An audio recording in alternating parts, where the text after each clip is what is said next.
राहुल गांधी ने आज एक कार्यक्रम में बीजेपी के दिवंगत नेता अरुण जेटली पर बड़ा आरोप लगाया। राहुल ने कहा कि जब मैं कृषि कानून के खिलाफ लड़ रहा था तो अरुण जेटली को मेरे पास धमकाने के लिए भेजा गया।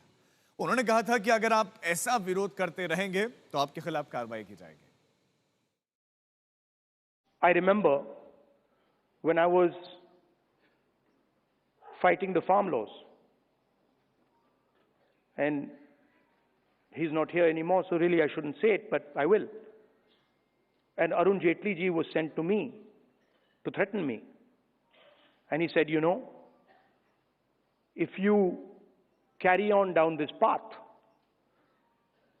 opposing the government, fighting us on the farm laws, we will have to act against you. I looked at him and said, I don't think you know who you're talking to. I don't think you have an idea who you're talking to. Because we are Congress people. We're not cowards. We're not going to bend. The British couldn't bend us. The superpower couldn't bend us. Who the hell are you?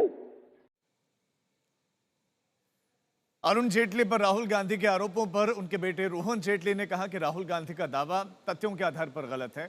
Rohan ने कहा कि पिताजी का देहांत 2019 में हुआ, जबकि कृषि कानून साल 2020 में पेश हुआ। रोहन जेटली ने यह भी कहा कि मेरे पिता के विचारों में किसी को धमकाना नहीं था।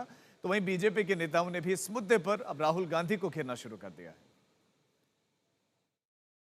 कांग्रेस पार्टी को गंभीरता से लेना चाहिए कि ये झूठ फरेब की राजनीति कब तक चलेगी, देशवासियों को कब तक भ्रमित करेंगे और कांग्रेस कब तक भ्रम में जिएगी। राहुल गांधी जी को मैं याद करवाना चाहता हूं, श्रीमान अरुण जेटली जी, सभी राजनीतिक दलों में उनकी रिस्पेक्ट थी, एक्सेप्टेंस थी, सर्वमान्य नेता थे वो। उनकी मृत्यु 24 अगस्त 2019 को हो गई और कृषि कानून 17 सितंबर 2020 और 20 सितंबर 2020 को ये लोकसभा और राज्यसभा में आए और मंजूर हुए। कितना झूठ बोलेंगे राहुल गांधी जी।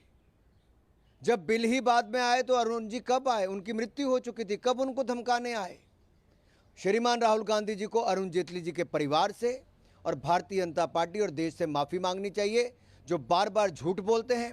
राहुल गांधी जी पर डेफेमेशन के इतने केस देश भर में चल रहे हैं कि झूठ बोलकर वो अदालतों में अब तक माफियां ही मांग रहे हैं। एक और झूठ राहुल गांधी जी और कांग्रेस पार्टी का सामने आया है।